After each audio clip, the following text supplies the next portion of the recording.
semuanya, selamat datang di channel SMD dengan gue Erwin. Dan pada video kali ini gue pengen ngasih sedikit insight setelah gue nyobain produksi pakai dua kamera ini secara bersamaan. Jadi ini ada Fujifilm X-H2S dan juga kamera Cinemaline Sony FX30. Kedua kamera ini sekarang lagi berada dalam radar gue dan bahkan bisa gue bilang dalam wishlist gue. Tapi gue memang kayaknya nggak mungkin ngambil dua-duanya. Gue lagi consider dua-duanya ini bukan punya gue. Ini dipinjemin sama brandnya masing-masing, dipinjemin Fuji, dipinjemin Sony. Dan gue sambil nyobain untuk menentukan mana yang kira-kira bakal bener-bener gue sikat gitu ya. Tapi setelah gue coba, di sini ada apa ya? Blunder yang membuat gue cukup kesulitan dalam menentukan kamera mana yang kira-kira pas buat gue.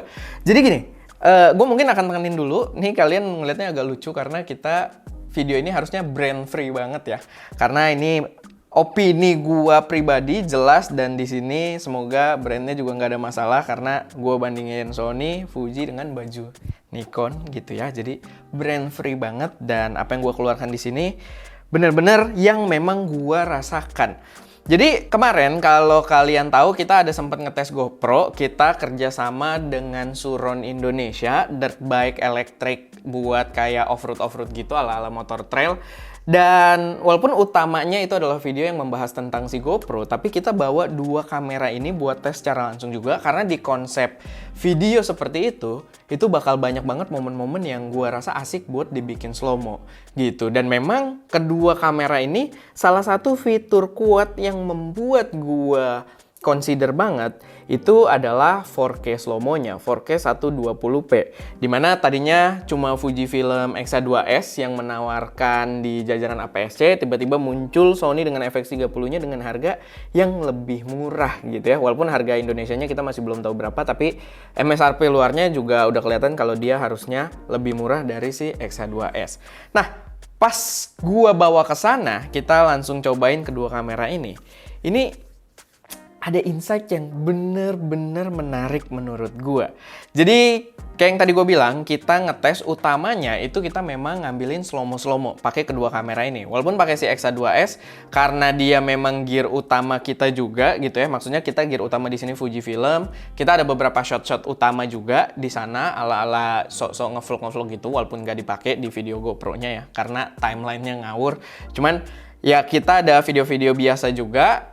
Cuman untuk si Sony kita itu ketika di sana itu full untuk ngambil slow-mo doang. Tapi si X-H2S juga kita ambilin slow-mo 4K-nya gitu kan. Jadi kita ngetes slow-mo 4K-nya dan ada beberapa insight yang gue rasa cukup menarik. Pertama, ketika kita di sana, ketika kita lagi ngelakuin ambil produksinya, ambil konten-konten slow-mo-nya, itu udah ada insight yang sangat-sangat memenangkan Sony sebenarnya. Kenapa? Karena pas kita coba, perihal autofocus, kalau kalian tahu Fujifilm di jajaran X-H2S itu udah ada improvement dibanding X-T4, X-T3 gitu-gitu. Memang improvementnya jauh juga gitu. Bener-bener udah oke banget, apalagi dia ada dibantu AI juga untuk detection-nya gitu kan. Ada mode buat detect motor, kita pakai di sana. Dan si Sony nggak ada gitu, nggak ada AI tersebut. Tapi ketika kita pakai, si Fuji itu lebih banyak mengalami misfocus dibandingkan si Sony. Jadi si Sony tanpa ada AI detection tersebut pun dia memberikan performa autofocus yang bener-bener hassle free banget. Kita arahin aja kameranya, dia tahu mau fokus kemana.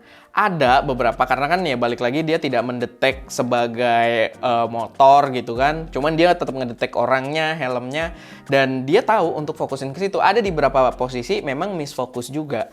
Tapi nggak separah si Fuji gitu. Selama kita ngetes di sana, si Fujifilm ini buat slow-mo-nya dia beberapa kali mengharuskan talent kita untuk ulang lagi gitu actionnya karena belum dapat. Dan kita pakainya memang barengan gitu. Jadi si FX30 tuh kemarin dipegang sama lu ya, Ska ya?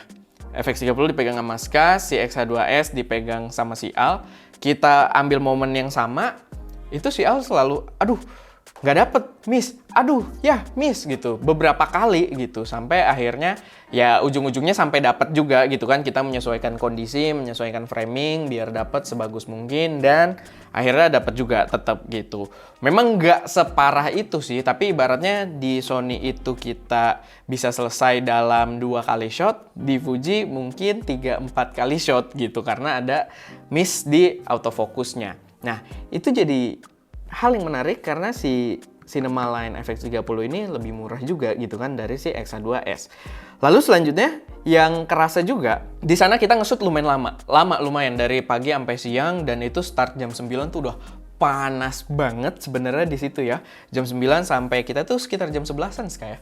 Sampai sekitar jam 11-an tuh panas banget di situ dan Fujifilm di akhir-akhir pengetesan kita dia mulai mengalami overheating. Emang jauh banget dibanding X-E4, X-E3, apalagi X-E10 gitu ya. Jauh banget, di sini udah improve. Dan memang suasananya kita pun penggunanya overheat gitu ya. Bener-bener panas banget dan dia udah mulai menunjukkan overheat. Dan sampai ke stop record juga gitu. Jadi dia menunjukkan indikator, kita masih lanjut, masih hajar terus. Dari indikator nyala tuh masih sekitar 20 menitan kita pakai buat slow-mo, baru dia tidak mau record lagi, tapi dimatiin nggak nyampe 5 menit, dinyalain sih udah mau record lagi gitu, udah hilang overheatnya. Tapi ya kita ada sedikit kendala overheating. Di Sony tidak ada masalah sama sekali untuk overheatingnya di FX30 karena dia ada internal coolingnya gitu, ada active coolingnya. Dan poin kuat lagi buat Sony karena untuk harga yang lebih murah dengan kebutuhan tadi kita slow-mo di sana, autofocus bagus, tidak overheating, gue suka banget gitu kan. Kayak, ini menempatkan Fuji pada posisi yang begitu sulit. Tapi hal berubah drastis ketika kita balik, backup data, dan kita lihat data yang diberikan oleh masing-masing kamera. Hasil yang diambil menggunakan FX30 itu agak kacau noise-nya. Dan memang di level yang gue bisa bilang kacau gitu, yang kita bener-bener kayak, salah apa di sono ya? Apa ISO-nya ketinggian? Apa karena kita pakai ND terus ISO-nya ketinggian? Walaupun nggak masuk akal karena kita syutingnya siang gitu kan, lagi cahaya track juga. Jadi nggak ada kekurangan cahaya sama sekali. Tapi noise-nya tuh kelihatan banget. Apalagi kalau di posisi shadow. Di bagian-bagian warna hitam gitu ya. Baju hitam, ban motor, lalu bayangan helm dan lain sebagainya di rambut. Itu kacau noise-nya. Berbeda jauh dengan yang dihasilkan Fujifilm. Fujifilm X-H2S ini hasil slow-mo-nya langsung cakep gitu, langsung gue suka. Dan beberapa kali bahkan gue langsung transfer datanya ke HP gue langsung update buat Reels gitu kan. Kalau kalian follow Instagram gue, kalau belum silahkan di follow @erwin.chuy. Jangan lupa follow juga @stmedia gitu ya.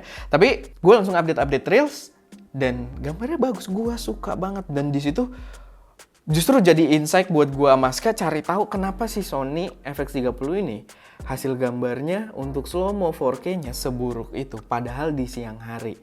Dan gua udah dapet sedikit teori mengenai hal tersebut gitu ya, mengenai soal slow-mo-nya ini. Tapi mungkin gua akan bahas di video berbeda kalau memang kalian tertarik untuk bahas lebih detail lagi karena bakal cukup teknis. Tapi kalau kalian tertarik silahkan komen di bawah, minta buat kita bahas biar kita nanti mungkin bisa bahas lebih detail dan kita bisa kasih contoh filenya juga gitu ke kalian gitu buat kalian tes. Jadi mungkin kita bakal tes dalam controlled environment. Silahkan kalian komen kalau misalkan tertarik dengan video tersebut. Tapi intinya pas kita backup datanya, gue jauh lebih suka 4K slow-mo-nya si Fuji. Walaupun dari beberapa file ada yang misfokus, tapi yang dapetnya, yang fokusnya cakep gitu kan, nempel, kualitas gambarnya signifikan lebih bagus dibandingkan si FX30 ini. Intinya itu, maksudnya gue jadi bingung guys. Dari kedua kamera ini, keduanya memberikan gue consideration yang kuat. Kayak si Sony ini autofocus, no overheat, dengan harga yang lebih murah bisa 1.800 US dollar gitu kan, MSRP-nya lebih murah, bisa 4K slow-mo. Tapi Fujifilm ini dengan harga yang lebih mahal, memang dia ada tadi kekurangan autofocus yang nggak sebagus si Sony, lalu ada kemungkinan overheating juga kalau nggak pakai aksesoris kipasnya. Cuman file yang diberikan si Fujifilm ini lebih superior dari si FX30 ini. gitu. Belum lagi si Fujifilm juga kalau kita berbicara, kalau kalian pengguna hybrid gitu ya, masih ada beberapa kali pengen foto-foto juga, dia lebih kuat karena dia udah stack sensor, electronic shutternya bisa sampai 40 frame per second dengan kualitas yang tetap bagus gitu kan, kayak pakai mechanical shutter. Jadi harganya ya masih oke lah gitu dengan yang ditawarkan. Cuman memang nih kayak bingung banget. Coba kalian boleh juga taruh di kolom komentar kira-kira mana yang lebih tepat buat gua sikat gitu ya, buat nambah gear di SM Media, karena posisinya bener-bener susah banget gitu. Gua ngelihat kedua kamera ini, dua-duanya memberikan value yang luar biasa baik, tapi dua-duanya memberikan kekurangan yang lumayan gua pikirin juga gitu, yang lumayan gimana nih gitu. Jadi silahkan, kalau kalian punya pendapat, taruh di kolom komentar. Sama, ya jangan lupa kalau kalian pengen kita ngetes untuk slow-mo-nya benar-benar lebih in-depth, teknis, dikasih lihat juga analisis-analisisnya, silahkan taruh juga di kolom komentar biar kita merasa, oh memang ada yang butuh juga video tersebut gitu. Karena kadang kalau terlalu teknis, takutnya yang nonton terlalu sedikit gitu. Tapi ya itu, menurut gua, kedua kamera ini adalah duo mount APS-C yang membuat gua agak depressed gitu ya, membuat gua agak depresi karena mereka nggak bisa sesimpel jelas X-A2S langsung sikat gitu, atau jelas FX30 jelas lebih bagus di segala sisi langsung sikat. Enggak, dua-duanya memberikan plus minus yang luar biasa harus gue pertimbangkan gitu. Tapi ya itu sedikit pembahasan dari gua, sedikit sharing insight aja. Memang belum sampai ke kesimpulan, tapi ini adalah insight yang menarik setelah gua coba kedua kamera ini sekaligus. Silahkan, gua pengen denger bagaimana pendapat kalian. Oke, itu aja buat video kali ini. Kalau ada koreksi, saran, atau pertanyaan, silahkan taruh juga semuanya di kolom komentar. Jangan lupa buat subscribe, karena kita, terutama di akhir tahun ini, kita bakal banyak bahas hal-hal yang menarik seputar kamera mirrorless, fotografi, videografi. So, buat kalian yang doyan dengan konten-konten seperti itu, jangan lupa buat subscribe juga gitu ya. Dan ya, itu aja. Gua Erwin, di belakang kamera Adaska, dan jangan lupa untuk berkarya.